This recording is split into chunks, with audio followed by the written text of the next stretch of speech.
嗨，大家好，我是 Lila。那现在时间是英国的早上9点，我们要出发去大英博物馆看晚清百态展。那待会再见啦！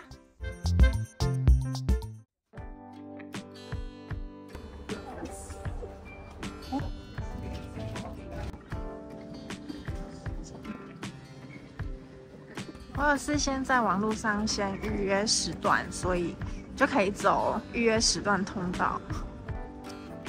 到了，今天天气很好真棒！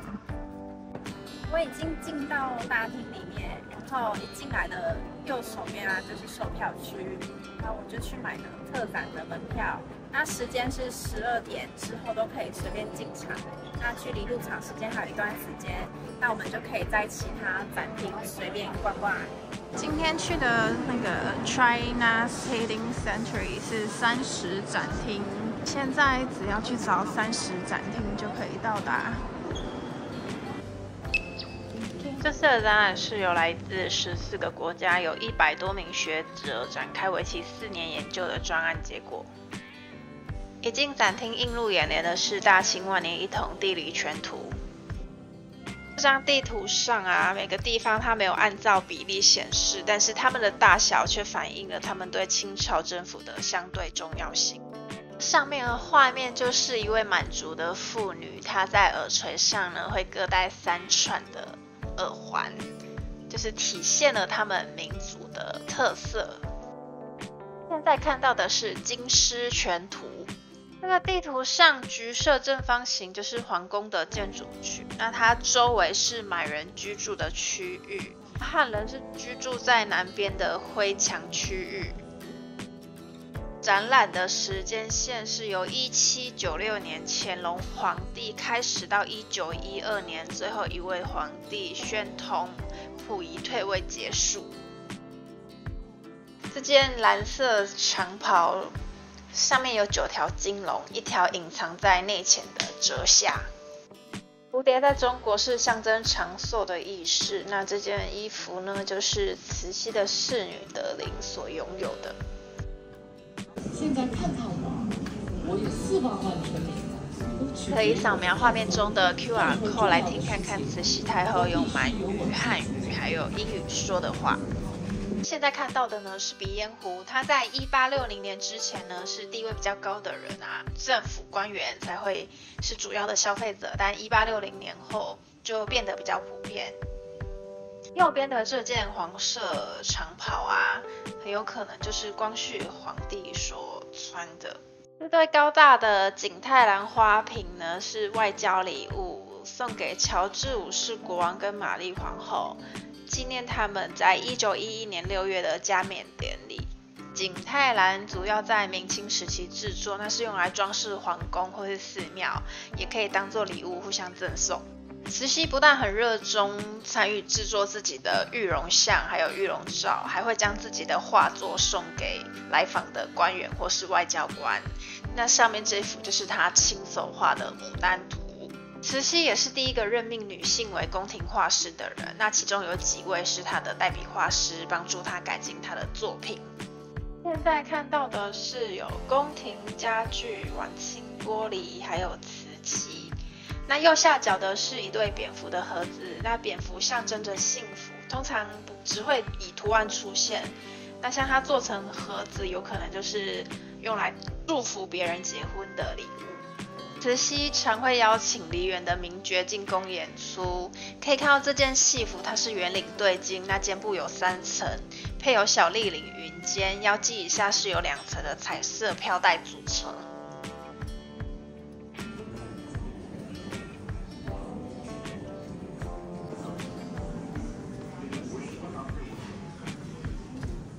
这是一张八旗将领像，他坐在长矛旁边，坐在一张披着虎皮的圆背扶手椅上，穿着的军服，它不是量身定做的，是在广州小市场街西侧的货架上买。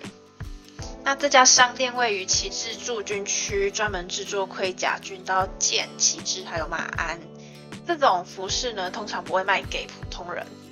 士兵制服还有武器衣服中央的圆形标示是一个士兵的单位，白色跟红色的是来自中国东部安徽的淮军士兵穿的，那红色跟黑色的是在边境防卫队的士兵穿的。以下是军事的练习，士兵们会接受使用不同的武器训练，取决于他们是骑兵还是步兵。这边的影像有描绘他们细节，有包括了姿势，还有武器名称。接下来是7省的海岸地图，它记录了近海岛屿、珊瑚礁跟沙洲之间的距离，以及对海岸防御的重要地方。因为清朝的官员认为海岸的主要威胁来自于海盗还有自然的灾害。南京条约是清朝政府与外国势力的第一个不平等条约。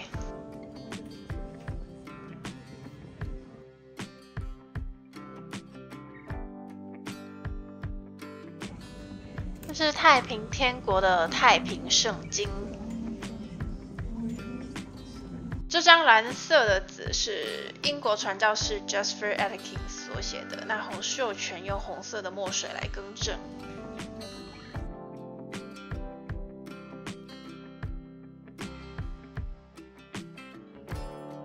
这件黄底的龙纹马褂非常罕见，你可以看到它其实上面的缝合并不对称，有可能是因为制作的过程非常的匆忙。马褂上面还有绣好代表好运的蝙蝠跟牡丹。这幅画是慈禧命令宫廷画师绘画的平乱图。现在看到的是中国最早的一批画报，那这些是1884年到1885年间在上海出版的《点石斋画报》。这份画报是以奇幻的笔法向读者介绍西方世界的奇闻异事。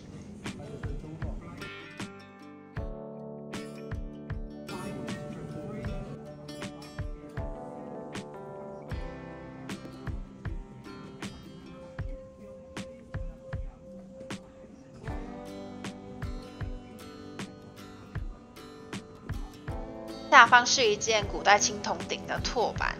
那拓印是一种传统的工艺，但在视觉上呈现立体效果，却是一种前所未有的创新。古代青铜器跟彩绘花朵是18世纪末到19世纪初的一项创新。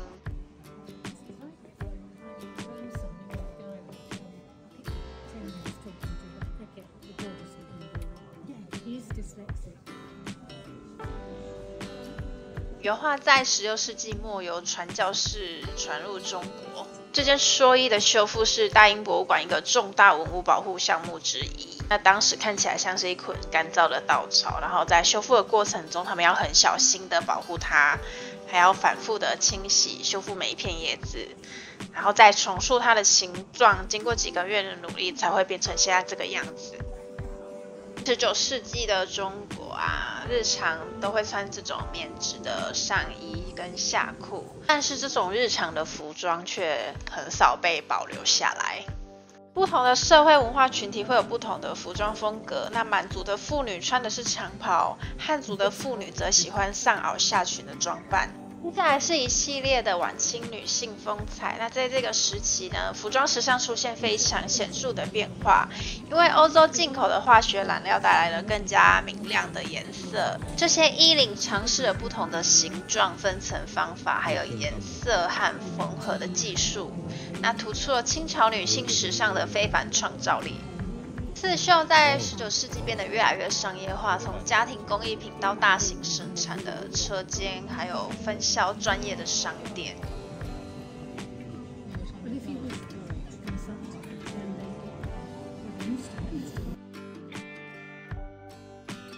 男士的服装通常采用比女生更柔和的颜色。这件长袍是由中产阶级的男子或官员的穿着。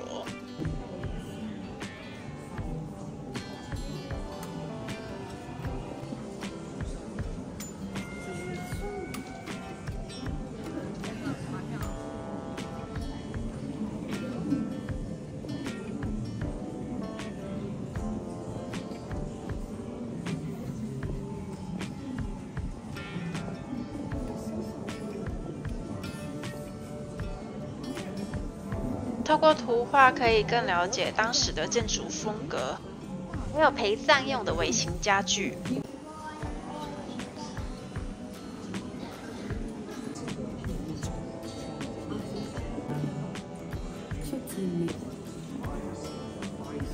广州珠江全景图。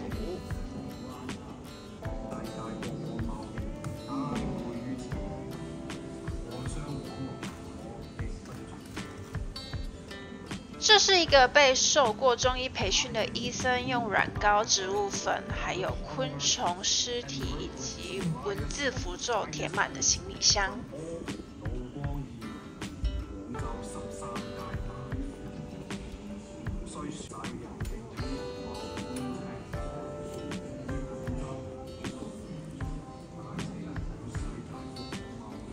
外销奢侈品是清朝对外贸易重要的一部分。那这把白缎底人物的阳伞就是其中代表。那在通商口岸，随着外国人口在这些地区的互动，逐渐产生一批中西融合的视觉文化。那例如这个酒器与酒杯。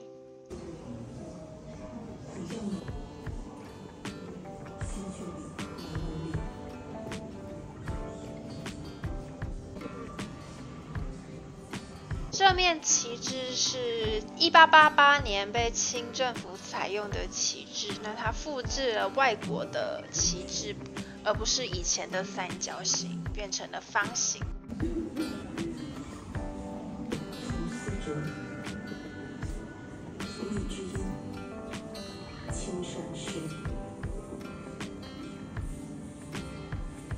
好，我已经看完了清朝的展览了，花了大概2个小时。其实展区蛮大的，要认真看的话，真的可以花到2个小时，还蛮值得的。